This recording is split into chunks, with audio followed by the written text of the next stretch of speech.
Siapa yang tidak menjalankan Taurat, maka dia yang akan tumitnya dihancurkan oleh iblis. Ini berbicara mengenai hukum Tuhan yang digenapi, yang dijelaskan di dalam Targum Jonathan itu. Bukan berbicara mengenai Yesus. Anda terlalu jauh lari ke sana. Yang saya ingin tahu di sini, Kristus yang keluar dari kubur itu siapa? Yang diceritakan dalam Kisah Para Rasul ini loh. Kalau Anda mengatakan itu adalah Yesus Barabas, sejak kapan Yesus Barabas diangkat oleh tangan kanan Elohim? Nih, coba Anda baca ini. Di data nomor 33 itu. Dan sesudah ia ditinggikan oleh tangan kanan Elohim dan menerima Roh Kudus, sejak kapan? Sejak kapan? Sejak kapan? Yesus Barabas itu kapan dia diangkat ke langit? Kapan? Kapan dia dinaikkan, ditinggikan oleh tangan kanan malaikat? Tangan kanan Elohim kapan? Di mana itu tertulis? Ini berbicara dua oknum. Ada Kristus yang kemudian tidak mengalami kematian. Sudah jelas dalilnya tertulis. Karena itu ia telah melihat ke depan dan telah berbicara tentang kebangkitan Mesias. Ketika ia mengatakan bahwa dia tidak ditinggalkan di dunia orang mati dan bahwa dagingnya tidak mengalami kebinasaan. Anda mengatakan itu adalah Yesus Barabas. Apa nyambungnya? Apa memang Yesus Barabas yang kemudian diangkat ke langit? Sedangkan ini adalah oknum yang tidak mengalami kematian dan tidak ditinggalkan di alam kubur. Sedangkan yang mengalami kematian ini, begitu keluar, dijadikan Tuhan oleh mereka yang menyalibkan. Siapa oknum ini? Di dalam Kisah Para Rasul 2 nomor 36, orang Israel harus tahu bahwa Yesus yang kau salibkan itu telah dijadikan menjadi Tuhan dan Kristus. Sedangkan anak Maria pada hari ini telah lahir bagimu Juru Selamat Kristus Tuhan di kota Daud. Loh, dia sudah pada saat lahir sudah diumumkan kepada Bani Israel, hari ini telah lahir bagimu Kristus. Tapi mereka kemudian yang menyalib oknum yang bernama Yesus ini, yang mereka katakan Yesus, dijadikan saat itu juga menjadi Tuhan dan Kristus bagi mereka yang menyalibnya. Makanya mereka diminta bertaubat. Dan apa kata Petrus di data nomor 40-nya itu? Berilah dirimu diselamatkan dari angkatan jahat ini. Angkatan jahat siapa? Yang menyalib. Karena yang menyalib ini dihadiahkan Tuhan oleh apa yang mereka salib, dikembalikan kepada mereka untuk menjadi Tuhan dan menjadi Kristus bagi mereka. Pertanyaan saya, saudara, siapa Kristus yang diberikan kepada si penyalib-penyalib ini? Karena anak Maria tidak mengalami kematian, dagingnya tidak membusuk, tidak ditinggal di dunia orang mati. Itu siapa yang jadi Kristus ini? Karena kalau Yesus anak Maria, Anda sendiri capek-capek, Anda kemana-mana, Anda capek kemana-mana. Ini yang kita bahas ini dari semalam loh. Siapa Kristus yang baru jadi Kristus setelah dia dikubur ini? Itu siapa? Bukankah Yesus sejak lahir dia sudah Kristus? Coba Anda jelaskan kepada saya, itu Kristus siapa itu? Silakan.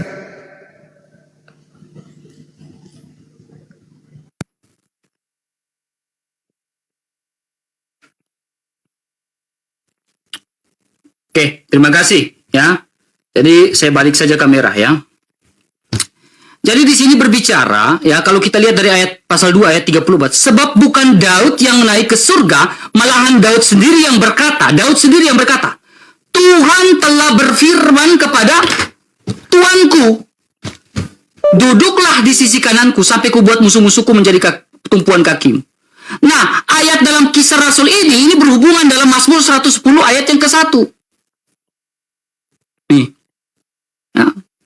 Mazmur 110 ayat yang ke-1. Ya. Karena ini ya tongkat kerajaan dari Sion ya pada hari tentaramu, ayat ke-4. Tuhan telah bersumpah ya, dan ia tidak akan menyesal, engkau akan adalah imam selamanya menurut Melkisedek. Ya. Di dalam Mazmur 110 ayat 1 ini, bahwa Tuhan duduk dari sebelah kananku ini akan berhubungan dengan Matius. Nih.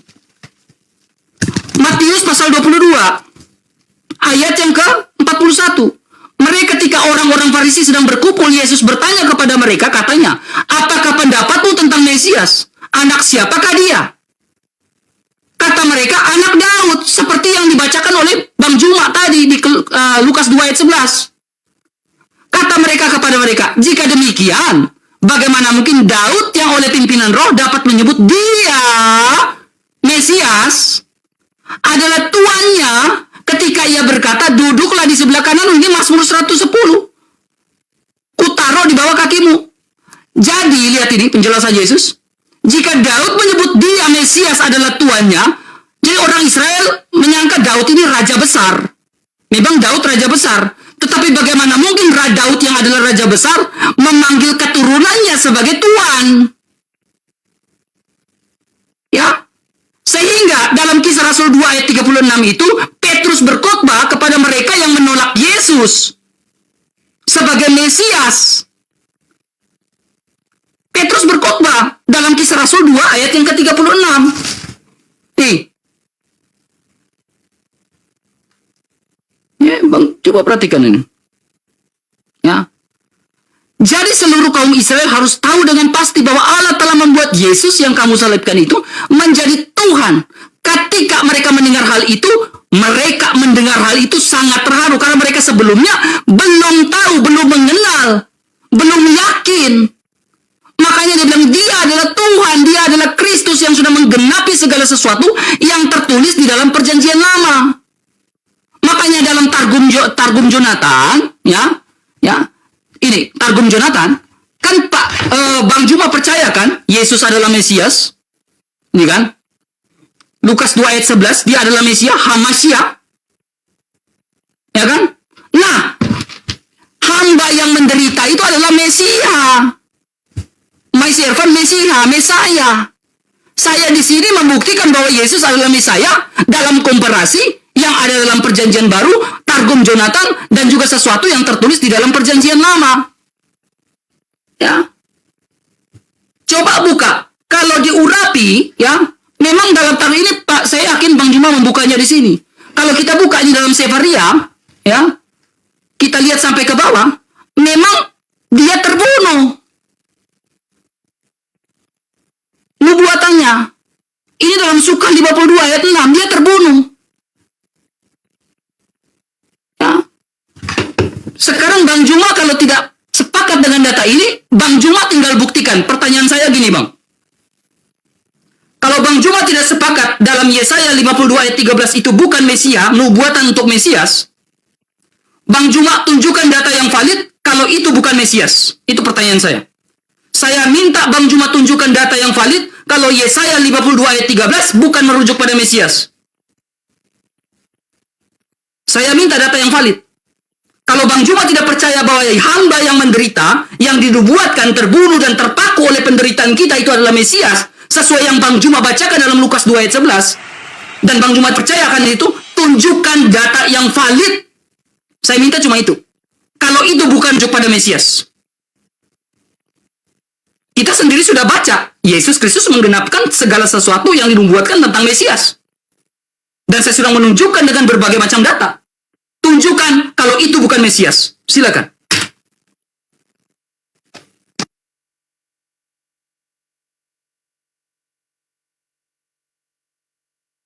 Oke, baik. Saya kan sudah katakan sama saudara, saya mengakui itu kan. Kan saya yang membawa data itu. Kenapa kemudian saya yang ditanya? Kan aneh aja ini orang. Saya yang menjelaskan itu padamu, kawan. Nah, coba kita lihat ini. Apa yang diterangkan di dalam kitabnya orang Yahudi. Yang dimaksud Mesias yang kau bangga-banggakan seakan-akan Yesus yang ada di Kejadian 3 nomor 15 itu. Itu bukan untuk Yesus nih. Bacakan samamu ya. Mereka akan mengabdi kepada Tuhan Elohim mereka dan kepada Daud raja mereka yang ku bangkitkan bagi mereka. Itu data pertama. Coba Anda lihat di dalam Hosea 3 nomor 5. Sesudah itu orang Israel akan berbalik dan akan mencari Tuhan Elohim mereka dan Daud raja mereka.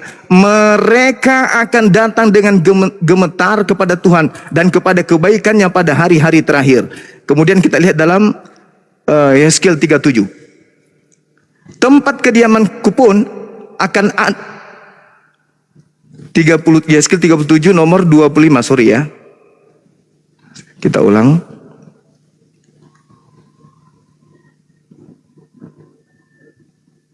Atau saya baca aja, Anda tahu nggak? Atau harus saya tunjukkan dulu?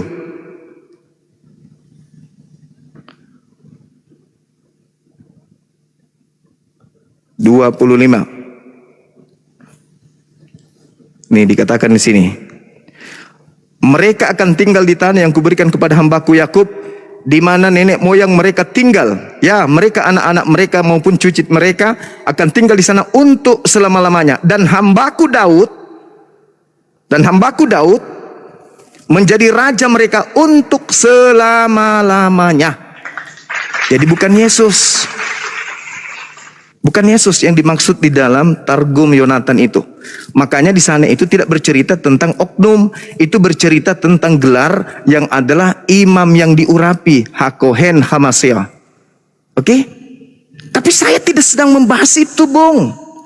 Kamu melarikan kemana perginya? Saya hanya menjelaskan tentang kisah para rasul yang ini tadi nih.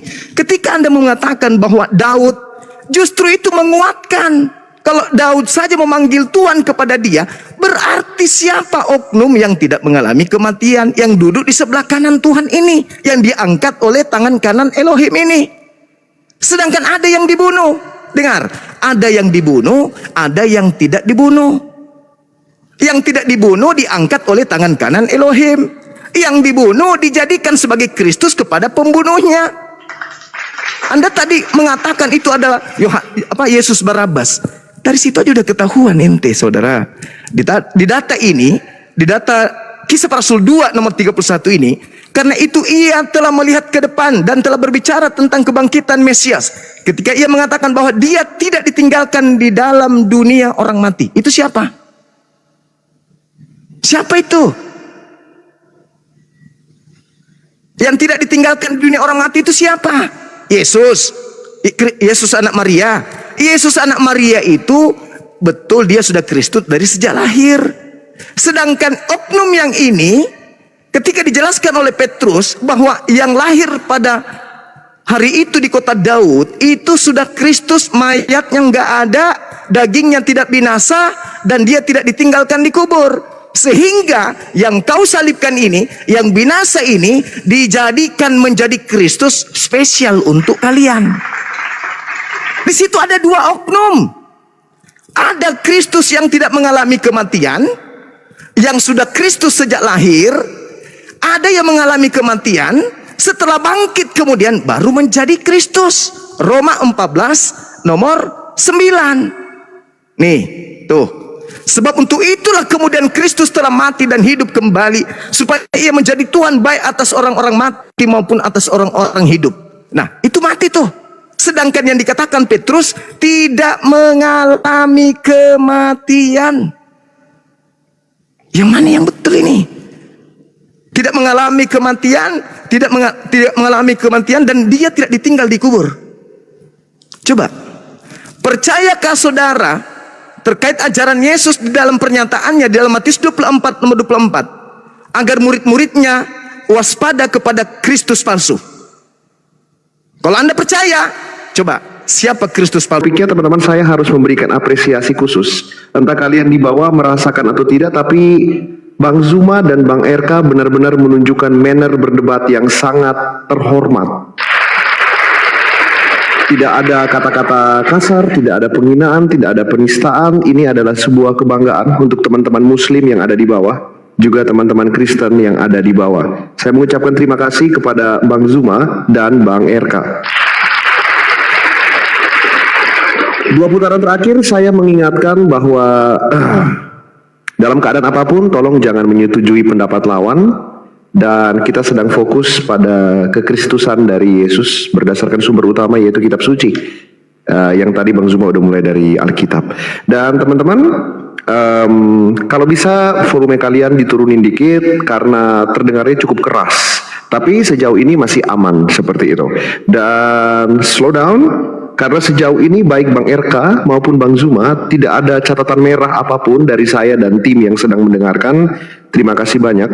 Sebagai info, sekarang juga ada beberapa channel YouTube yang menayangkan live debat kalian, dan ada 2 channel di luar YouTube yang sedang menayangkan live kalian. Untuk siapapun yang mendengar debat profesional ini, apapun yang berurusan dengan pidana dan atau perdata adalah tanggung jawab sepenuhnya Superboy. Bang Zuma dan Bang RK hanya melakukan tugasnya sebagai debater di atas. Kita akan lanjut teman-teman. Oke, terima kasih. Sekarang di putaran selanjutnya ini saya boleh mirroring ya. Jadi gini, ya. Dari tadi kan ditanya tentang Yesus terus kan? Ya, saya ingin bertanya kepada Bang Juma. Ya, di dalam surat Al-A'raf 157. Yaitu orang-orang yang mengikuti Rasul Muhammad, nabi yang umi, tidak pandai baca tulis, yang namanya mereka temukan tertulis di dalam Taurat dan Injil. Oke, pertanyaan saya, Taurat yang mana, Injil yang mana? Ya, saya minta Bang Juma tunjukkan data Taurat yang mana yang menuliskan nama Nabi Muhammad, Injil yang mana yang menuliskan nama Nabi Muhammad. Ya, orang-orang yang mengikuti Rasul Muhammad, nabi yang umi tidak pandai baca tulis, yang namanya mereka temukan tertulis dalam Taurat. Saya minta data yang valid, ya, yang resmi, ya. Kalau memang nama Nabi Muhammad tertulis di dalam kitab Taurat, ya. Tetapi, ya, saya tahu Bang Juma akan menjawabnya di mana. Dia akan membuka tafsir Kemenak di Ulangan 18 ayat 18.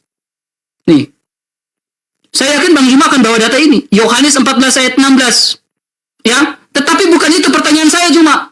Bang Juma, bukan itu. Ya. Ketika gereja Katolik, ya, saya menunjukkan data.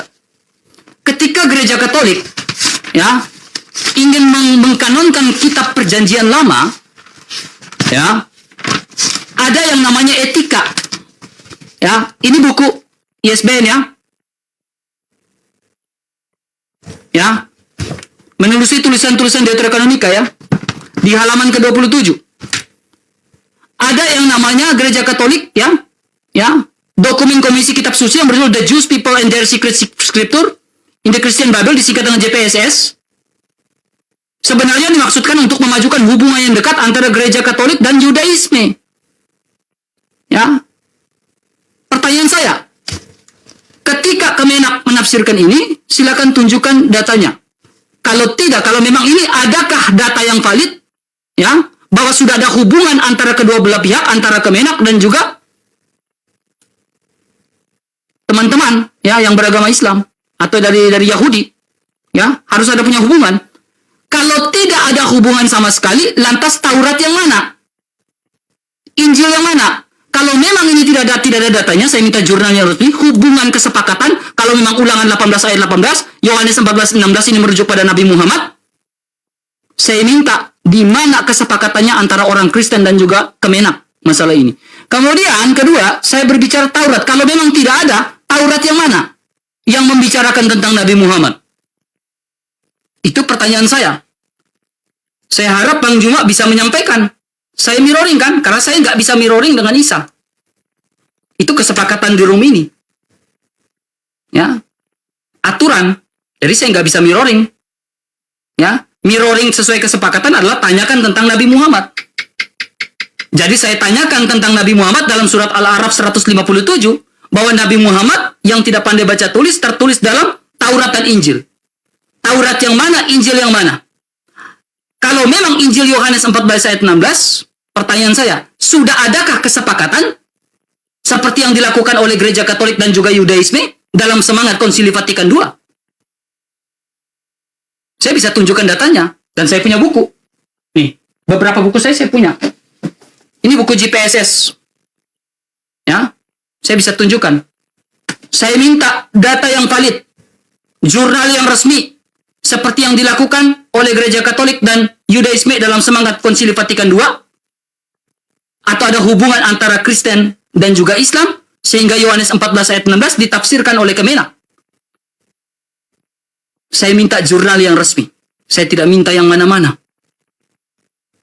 Ya, karena saya tidak bisa mirroring dengan Isa, ya saya tanyakan mirroring dengan Nabi Muhammad. Dengan hormat. Ya, itu aturan debat ini, di sini. Saya nggak keluar dari tema. Saya tetap berada di dalam tema, ya, dan saya ingin bertanya. Nih. Pertanyaan saya simple nih. Nggak kemana-mana. Karena saya mau mirroring. Dari tadi saya merasa terdesak, tak? Terdesak karena saya ditanya iman Kristen terus. Makanya saya mirroring. Nama Nabi Muhammad yang tertulis dalam Taurat dan Injil. Injil yang mana? Taurat yang mana?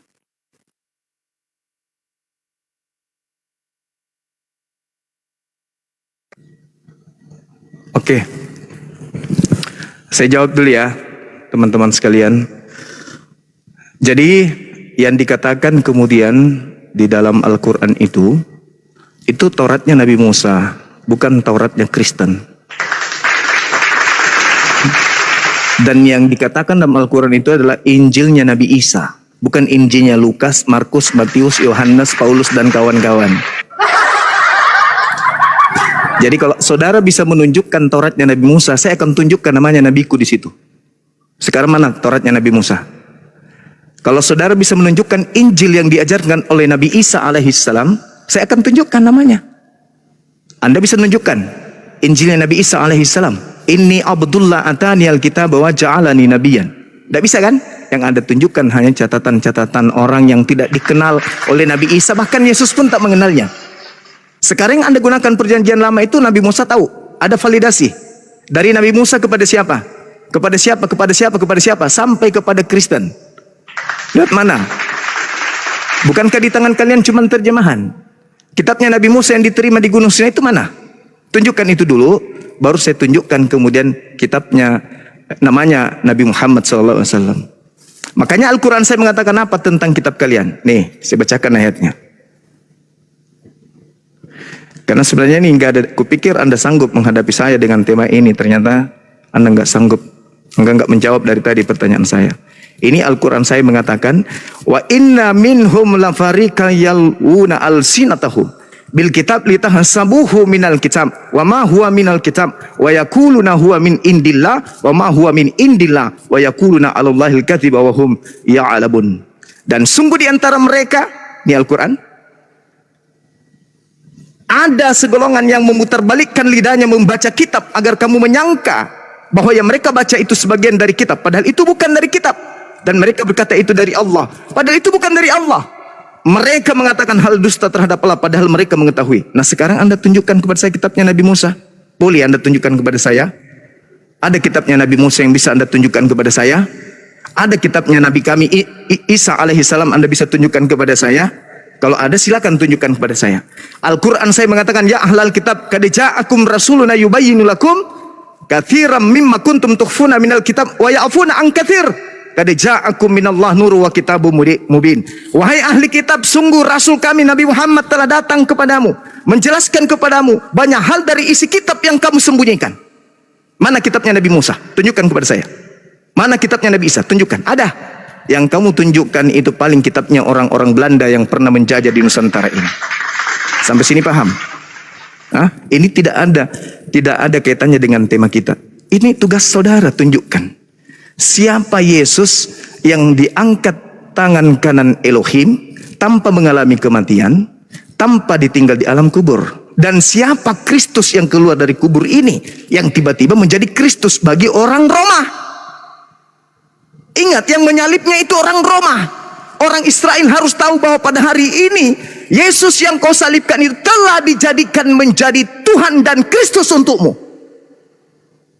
Yesus mengatakan, Kristus yang telah lahir sudah Kristus mengatakan, waspadalah kepada Kristus palsu yang datang kepadamu. Matius 24 nomor 24, nomor 4, nomor 5, nomor 23, nomor 24, nomor 25, nomor 26. Itu jelas itu kata Yesus yang asli itu.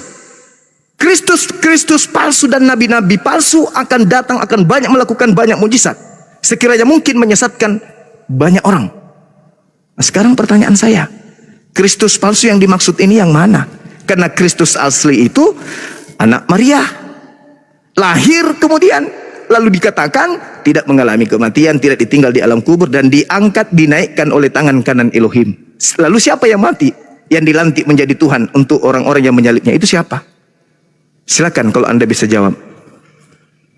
Jangan lari kemana-mana. Kalau Anda nggak sanggup dengan tema ini, karena Anda yang nantang saya. Saya hanya ingin membuktikan kepada orang-orang Kristen Indonesia, kalian penyembah-penyembah Kristus yang beda dari anak Maria. Kristus yang kalian sembah itu adalah Kristus yang baru jadi Kristus setelah dia mati. Sebelum dia mati dia bukan Kristus. Nah, lalu hubungannya dengan Kristus palsu itu jelas bukan? Kristus palsu itu jelas bukan? Oke, terima kasih. Berarti tidak ada ya, Bang Juma ya. Nah, kalau Bang Juma mengatakan bahwa ya kitab yang apakah Bang Juma ya? Apakah Bang Juma mengatakan bahwa kitab yang dipegang oleh itu sudah palsu? Ya, apakah sudah palsu? Ya, kalau sudah palsu, Bang Juma, ya, pertanyaan saya, nih, simpel nih, Bang Juma, ya, ya, ini kita bisa buka ya, Bang Juma ya, dalam surah Al-Maidah ayat yang ke-46, ya. Kalau Bang Juma mengatakan yang kami pegang ini palsu, ya, ya, kalau Bang Juma mengatakan yang kami pegang palsu, kenapa dalam perhatikan Al-Maidah 46 mengatakan kami meneruskan jejak Bani Israel, ya, sahabat. Oke, Al-Maidah 45, oke, sahabat pengajar yang bertakwa, maaf. Oke, ini Al-Maidah 45. Kami telah menetapkan bagi mereka Bani Israel di dalam Taurat bahwa nyawa diganti dengan nyawa. Taurat ya. Kalau Bang Juma mengatakan ini palsu, ya, pertanyaannya, kenapa di sini singgung Taurat lagi? Lalu disinggung bahwa di dalam Taurat itu adalah mata ganti mata, hidung ganti hidung, telinga ganti telinga, gigi ganti gigi. Nah, ayat ini tertulis di mana? Kalau Bang Juma mengatakan kitab Taurat yang kami pegang itu palsu, kenapa di sini dalam Ulangan 19 ayat 21, jangan kau merasa kepadanya, nyawa ganti mata, nyawa, mata ganti mata, gigi ganti gigi, tangan ganti tangan, kaki ganti kaki. Ulangan 19 ayat 21. Kalau Bang Juma tadi mengatakan itu palsu, kenapa di sini ada kutipan, bahkan di sini mengatakan Taurat loh. Ya. Kalau palsu kenapa dikutip? Kenapa ada? Ya kan? Maka dari itu saya kembali pada topik. Ya, Bang Juma nggak sanggup membuktikan. Ya. Adakah kalau tidak itu palsu, kenapa dikutip? Sekarang pertanyaannya, adakah tertulis dalam Taurat nama Nabi Muhammad? Itu loh.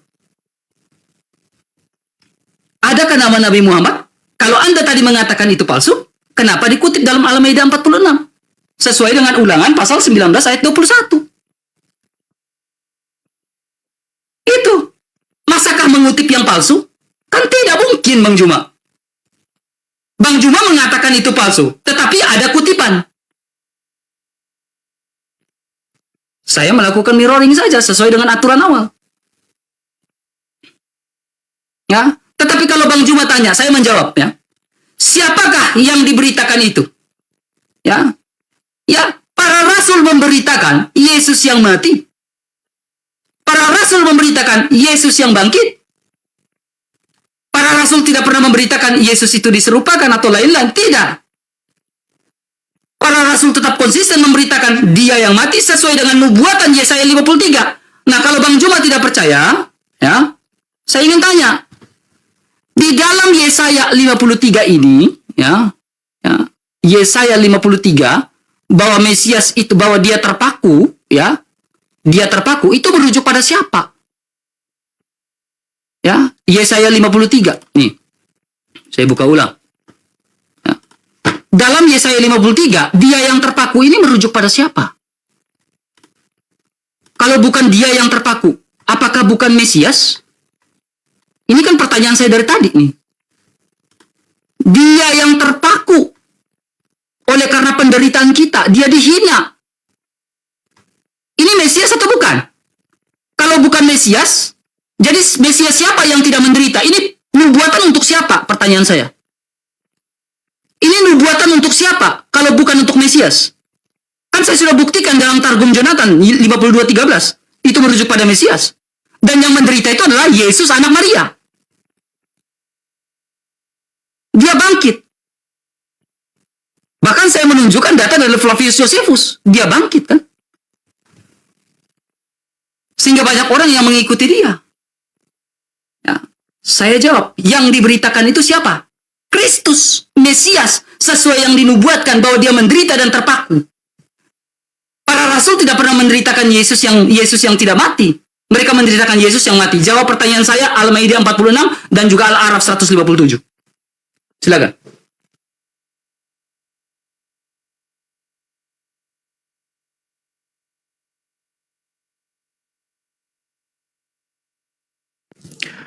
Baik, saudara, Anda mengambil Yesaya 53. Kalau Anda membaca di dalam kitabnya orang Yahudi, Yesaya 1, jelas sekali diterangkan di Yesaya 1 itu.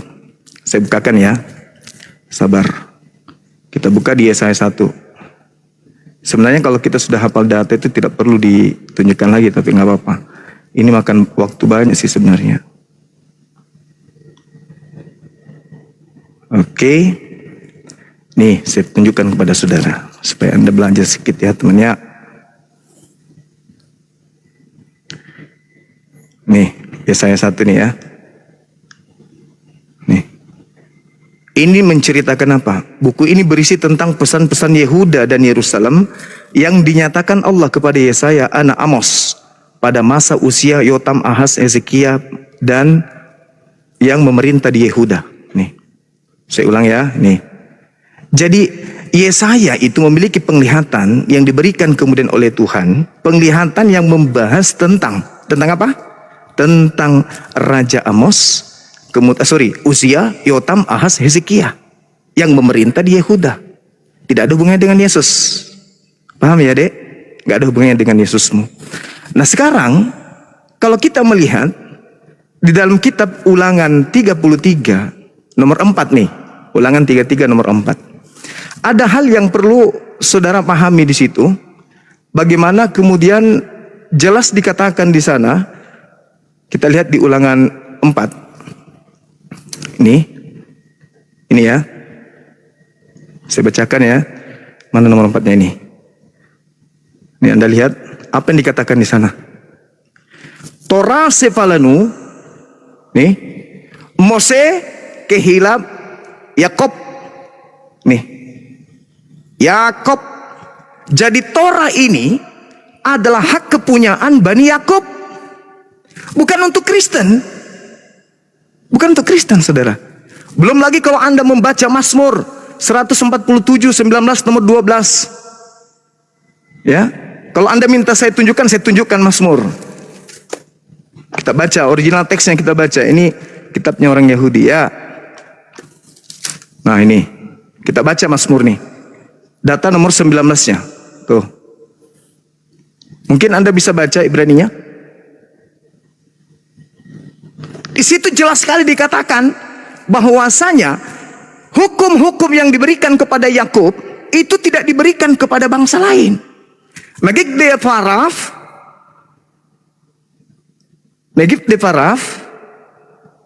Nih. Le Yakub kukaf le misfatap le Israel, cuman kepada Israel saja, tidak diberikan kepada orang lain. Aturan-aturannya itu tidak diberikan kepada bangsa lain. Lo asaken lekol goy omis patim bal yedaum. Haleluya, haleluya, haleluya. Hukum-hukumnya yang datang kepada Yakub, yang diberikan kepada Israel, tidak diberikan kepada bangsa yang lain. Ente siapa? Bani Yakub. Ente Bani Israel. Bukan. Anda bukan Bani Israel, Anda bukan Bani Yakub. Jadi Al-Quran hanya menyinggung orang Yahudi, bukan ente yang harus protes. Orang Yahudi yang harus protes. Ketika Al-Quran bercerita tentang hal tersebut, bukan ente yang harus ribut. Yang harus ribut itu orang Yahudi, bukan ente. Ya ahlal kitab, qad ja'akum rasuluna yubayyin lakum katsiran mimma kuntum tukhfuna minal kitab wa ya'funa an katsir. Anda tadi menyinggung itu kan? Al-Quran saya mengatakan, wahai ahli kitab, sungguh Rasul kami Nabi Muhammad telah datang kepadamu, menjelaskan kepadamu banyak hal dari isi kitab yang kamu sembunyikan. Berarti Nabiku menjelaskan dari isi kitab yang mereka sembunyikan. Jadi kalau ada hal yang sama yang kamu dapatkan dari kitabnya Yahudi yang bukan kitab saudara, ya Al-Quran saya sudah mengatakan itu, bosku. Ini kitabnya orang Yahudi loh yang dibahas ini. Sedangkan yang tema kita kan Kristus. Anda menantang saya kan bahas Kristus. Nyebrang kemana-mana. Berarti Anda tidak sanggup membedakan antara Kristus palsu dengan yang asli. Itu sama halnya Anda sudah melambaikan tangan. Kalau sudah tak sanggup, kita tutup aja. Nggak usah panjang lebar kita. Gitu kawan. Oke, terima kasih. Ya, saya akan menjawab. Mesias siapa yang diberitakan? Matius pasal 23 ayat yang ke-10. Jangan pula kamu disebut sebagai pemimpin. Ya, tadi Bang Juma sempat menyampaikan bahwa banyak Mesias yang diurapi. Ya kan? Saya menjawab dengan Matius 23 ayat 10. Jangan pula kamu disebut sebagai pemimpin. Karena hanya ada satu pemimpinmu, yaitu siapa? Mesias. Ya, kemudian ada percakapan antara Yesus dengan perempuan, ya, Samaria. Ya, oh tadi maaf, dari Yakub, ya, untuk Bani Yakub, kata Bang Juma. Saya menjawab, ya, dari Bani Yakub. Pentingnya Matius 1. Inilah silsilah Yesus Kristus, anak Daud, Mazmur 110 ayat 1 sampai 4. Anak Abraham, anak Daud, anak Abraham. Abraham memperanakan Ishak, Ishak memperanakan Yakub yang tadi Bang Juma sampaikan. Dan ini sampai kepada Yesus. Matius 1 sampai pada Yesus. Ya, lalu siapa pemimpin kita? Ya, pemimpin kita dalam Yohanes pasal 4 ayat 2. Oke, maaf. Saya menjawab lagi tentang Israel. Ya, Yesaya pasal 1 ayat yang ketiga. Saya menjawab semua pertanyaannya Bang Juma. Lembu mengenal pemiliknya, tetapi Israel tidak.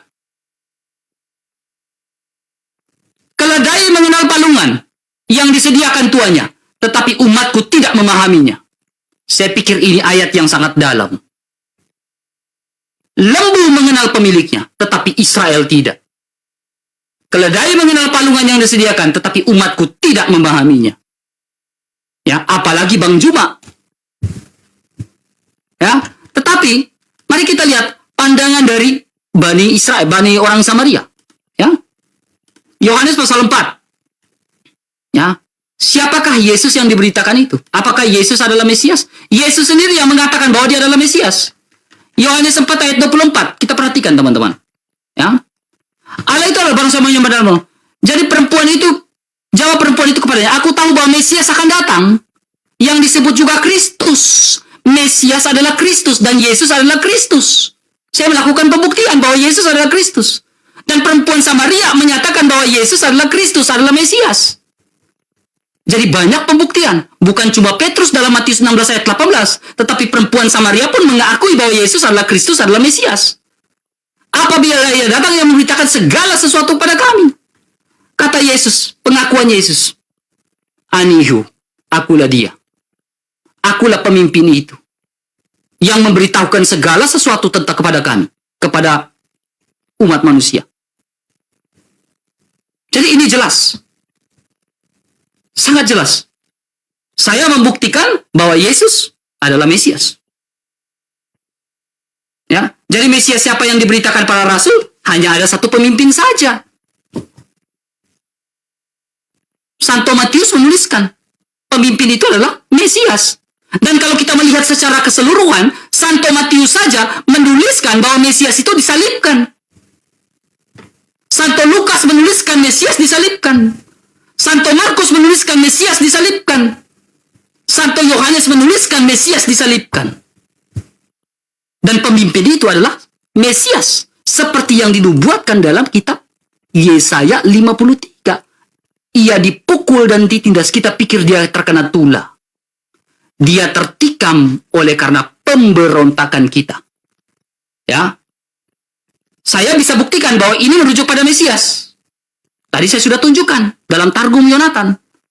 Kalau Bang Juma tidak terima bahwa ini merujuk pada Mesias, lantas bagaimana pandangan dari Rabi Yahudi yang mengatakan itu adalah Mesias? Nih. Mesias.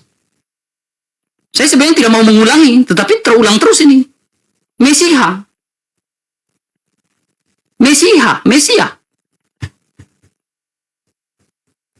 Dan yang menerima itu adalah kurban yang sempurna. Yesus mengatakan, dia mengambil roti lalu mengatakan, inilah tubuhku yang diserahkan bagimu. Inilah darahku, darah perjanjian baru yang kekal, yang ditumpahkan bagimu dan bagi semua orang demi pengampunan dosa. Itulah Mesias. Karena Mesias membawa pembebasan akan dosa. Obat seperti yang tertulis dalam Targum Jonathan pasal 3 ayat yang ke-15. Obat dari dosa adalah Mesias. Dan Yesus mengatakan, itulah, akulah dia. Oke, saudara, Anda semakin menguatkan argumentasi saya. Ya, Yesus anak Maria memang Mesias. Itu nggak masalah itu. Al-Quran saya mengatakan Al-Masih. Yang jadi masalah itu Kisah para Rasul 2 itu loh. Nanti jadi Kristus setelah dia bangkit dari kubur. Itu yang Anda nggak selesaikan. Bahkan Anda tidak sentuh sedikit pun. Mari saya masuk untuk sedikit mengingatkan kembali, menyegarkan ingatan saudara. Anda lihat di dalam nasihat-nasihat Yesus kepada murid-muridnya. Yang pertama di dalam Matius 10. Apa yang dikatakan oleh Yesus? Di data nomor 5, ke-12 murid itu diutus oleh Yesus dan Yesus berpesan kepada murid, kepada mereka. Yesus berpesan kepada mereka.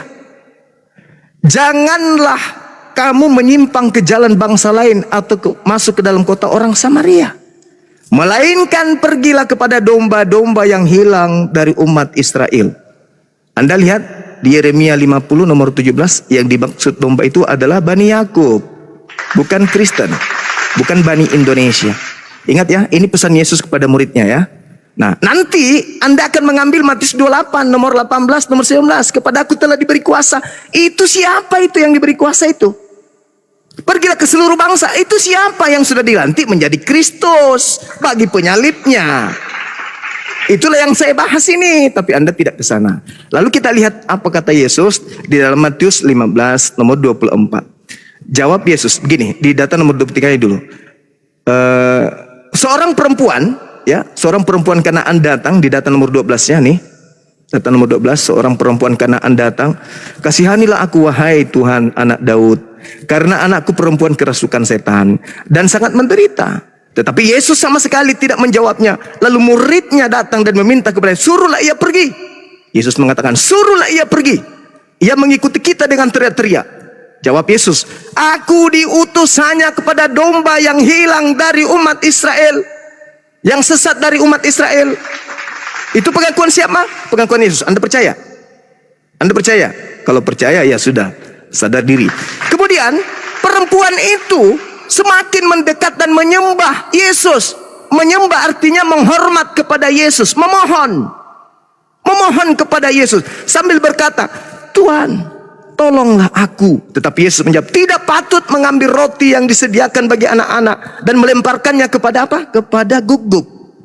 Wanita bertemu dengan Yesus, percaya kepada Yesus, memohon kepada Yesus. Apa titel yang dikasih Yesus kepadanya? Guguk. Apa kata wanita itu? Benar Tuhan, namun guguk makan sampah yang jatuh dari meja tuannya, makan remah-remah yang jatuh dari meja tuannya. Wanita itu mengiyakan kalau dia disebut guguk. Yesus menyebutnya guguk. Wanita itu mengiyakan. Mereka sepakat, mereka jabat tangan. Apa kata Yesus? Besar imanmu ibu, jadilah seperti apa yang engkau inginkan. Jadi apa? Jadi guguk dan anaknya sembuh. Dia tidak pernah berubah menjadi domba. Ingat sekali lagi, Yeremia 50 nomor 17, yang disebut domba hanya Bani Yakub. Ente bukan Bani Yakub, saudara. Ente bukan Bani Yakub. Jadi kalau Anda memainkan peran, Anda kemudian ingin Mesias, Yesus itu adalah Kristus. Saya juga mengakui itu kok. Saya mengakui. Tapi yang jadi masalah ini adalah Kristus yang nanti dinobatkan kepada dia setelah dia disalib. Dan Yesus berkata, waspadalah kepada penyesat yang datang kepadamu dengan memakai namaku dan berkata, akulah Kristus. Nih, supaya jangan ada orang yang menyesatkan kamu. Sebab banyak orang akan datang dengan memakai namaku dan berkata, akulah Mesias, akulah Kristus. Akulah Kristus. Mereka akan menyesatkan banyak orang. Tuh, penyesat ini datang kepada Bani Israel, bukan kepada Kristen. Tapi penyesatnya datang kepada murid-murid Yesus, Bani Israel angkatan pertama. Pertanyaan saya, oknum yang menggunakan nama Yesus dan Kristus yang penyesat itu yang mana? Yang lahir sudah digelari Kristus atau nanti yang mati naik hari ketiga baru menggelari dirinya Yesus Kristus? Yang mana yang penyesat? Yang Kristus anak Maria atau Kristus yang anak bumi ini, anak yang keluar dari perut bumi? Coba Anda jawab, silakan. Oke. Tadi Bang Juma mengatakan Maria, anak Maria adalah Mesias, betul?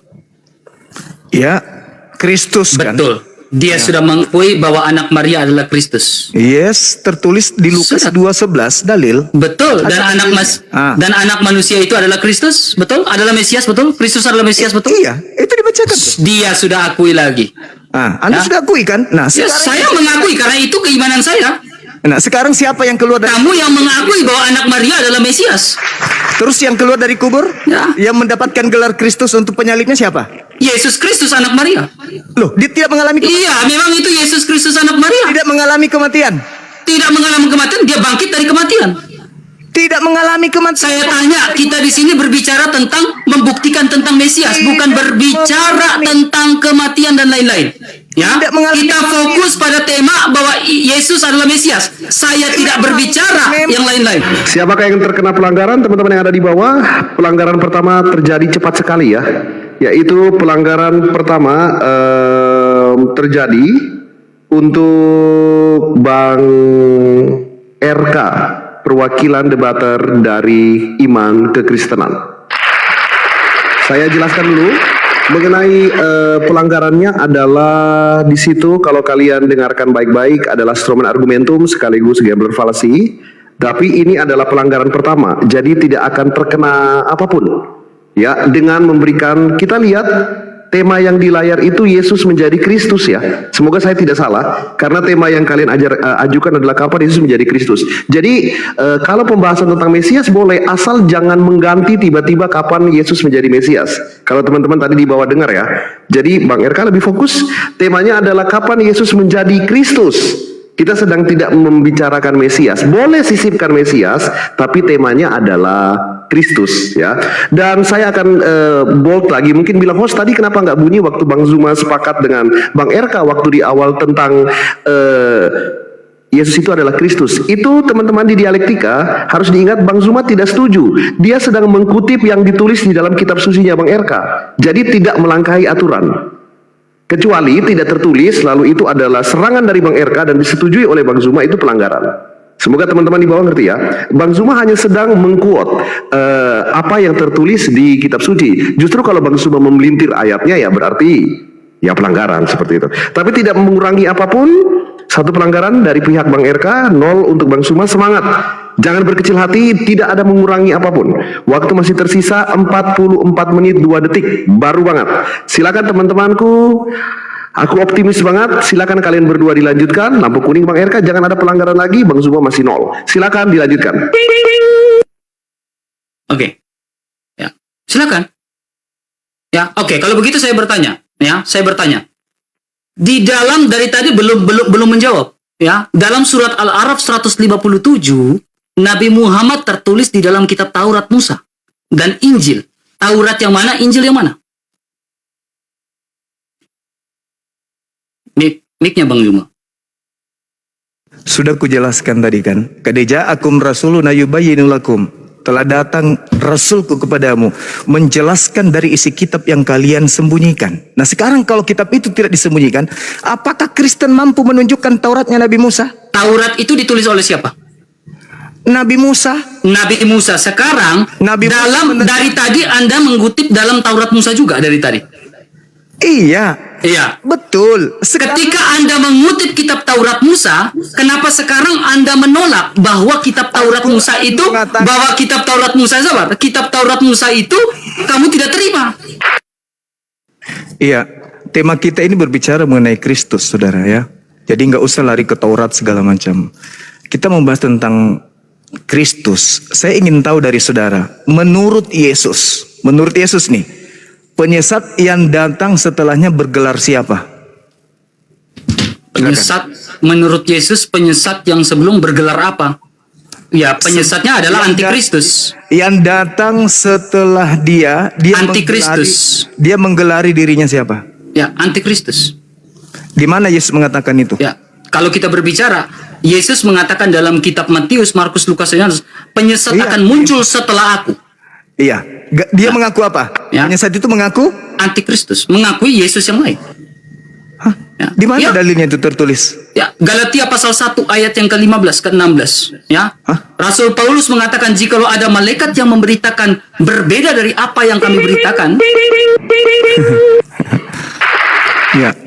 Karena kita membahas tentang Kristus.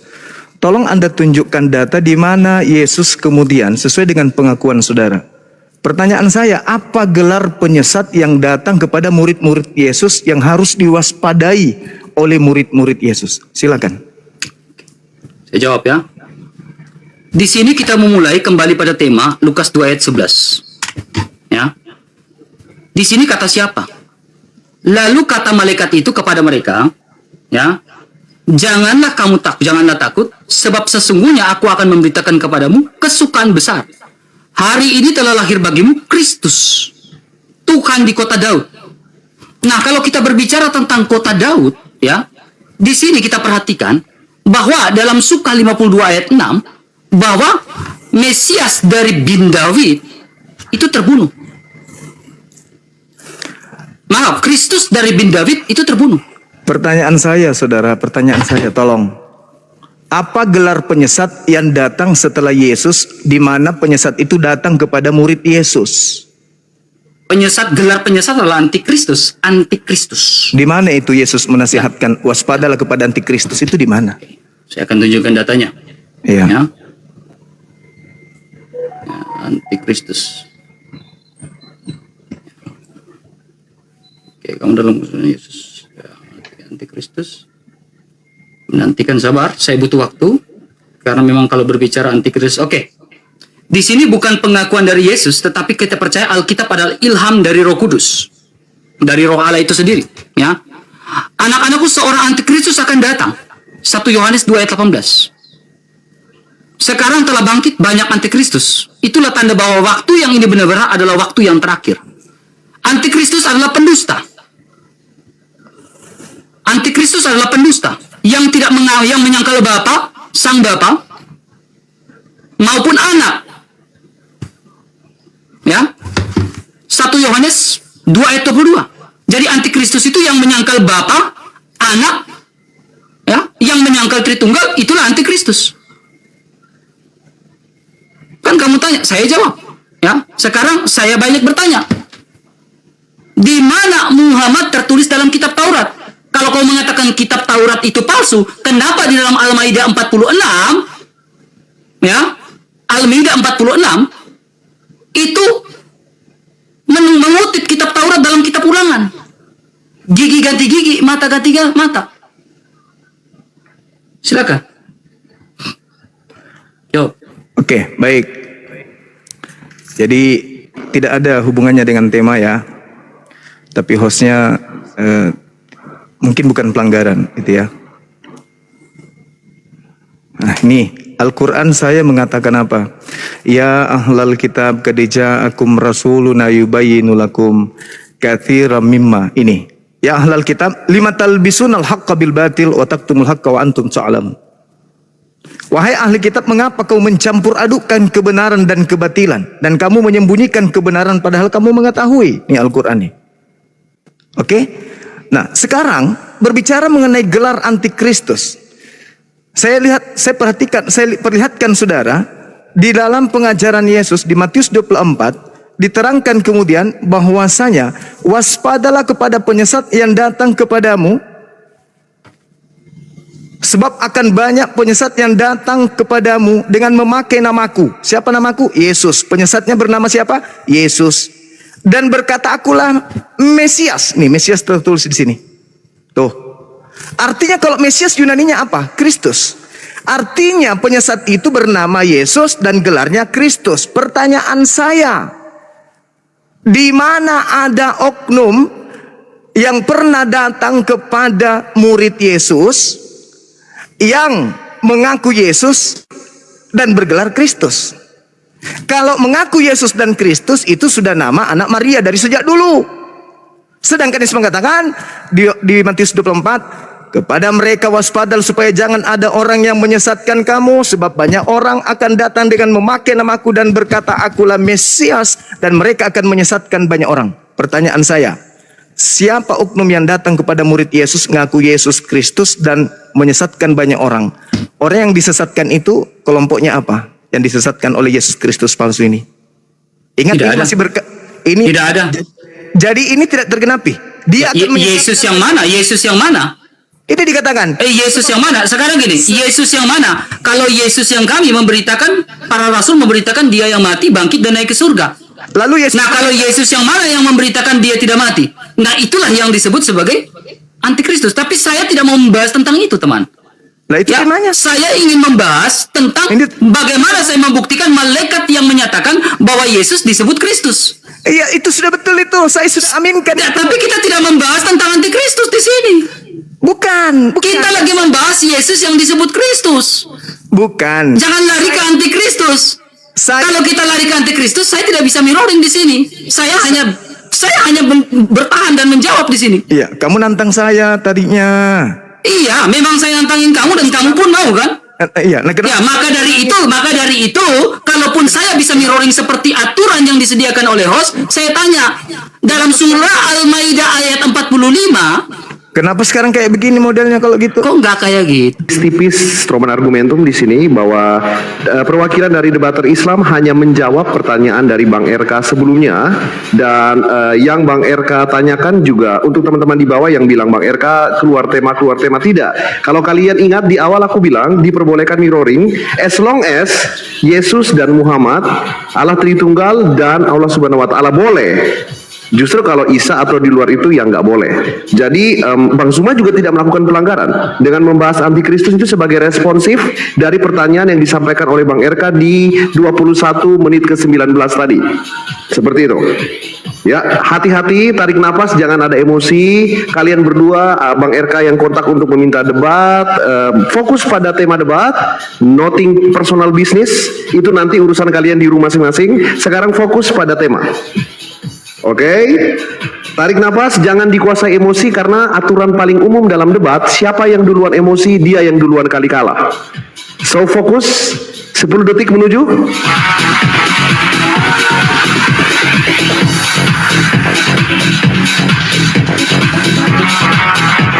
Host kalian masih mendengarkan kata demi kata, diksi demi diksi sambil tangan kanan di soundcard, tangan kiri di ampli dan segala macam anti-vertex dan segala macam. Aku cek sumbernya juga.